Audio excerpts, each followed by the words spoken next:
சென்னை கோடம்பாக்கத்துல 16 வயது சிறுவனுக்கு மது கொடுத்து பாலியல் தொல்லை செய்ததாக ஏற்கனவே வடபழனியோட தலைமை காவலர் வேலப்பன் என்பவரை அசோக் நகர் அனைத்து மகளிர் போலீசார் கைது செய்தனர்.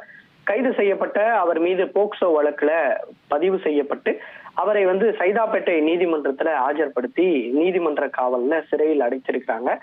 இந்த நிலையில நேற்று அந்த கைதான தலைமை காவலர் மீது வேலப்பனை சஸ்பெண்ட் செய்து ஒரு உத்தரவானது பிறப்பிக்கப்பட்டிருந்தது. மேலும் இந்திய அரசியலமைப்பு சட்டத்தின் கீழ 311வது பிரிவின் கீழ உடனடியாக பணி நீக்கம் செய்ய உடனடியாக நடவடிக்கை எடுக்குமாறும் சென்னை காவல்துறைக்கு ஒரு பரிந்துரையானதும் செய்யப்பட்டிருந்தது. இந்த நிலையில தான் இன்று காலையும் இந்திய கம்யூனிஸ்ட் கட்சியினர் உடனடியாக அந்த தலைமை காவலர் பணி நீக்கம் செய்ய வேண்டும் என அசோக் நகர் காவல் நிலையத்தை முற்றுகையிட்டு ஒரு போராட்டத்தையும் நிகழ்த்தினர்.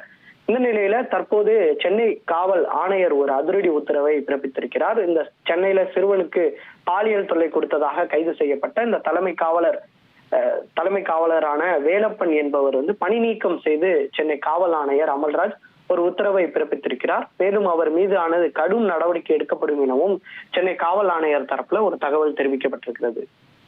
உங்களுடைய தகவல்களுக்கு நன்றி சாலமன். சிறுவனுக்கு பாலியல் தொல்லை கொடுத்த தலைமை காவலர் பணி நீக்கம் செய்யப்பட்டிருக்காரு. விவரத்தை செய்தியாளர் சாலமன் வழங்கிட நாம கேட்டோம். இனி செல்லும் இடமெல்லாம் செய்தி. தந்தி டிவியின் வாட்ஸ்அப் சேனலை ஃபாலோ பண்ணினா செல்லருக்கும் இடமெல்லாம் செய்தி. இதோ QR கோட் இப்பவே ஸ்கேன் பண்ணுங்க, ஃபாலோ பண்ணுங்க.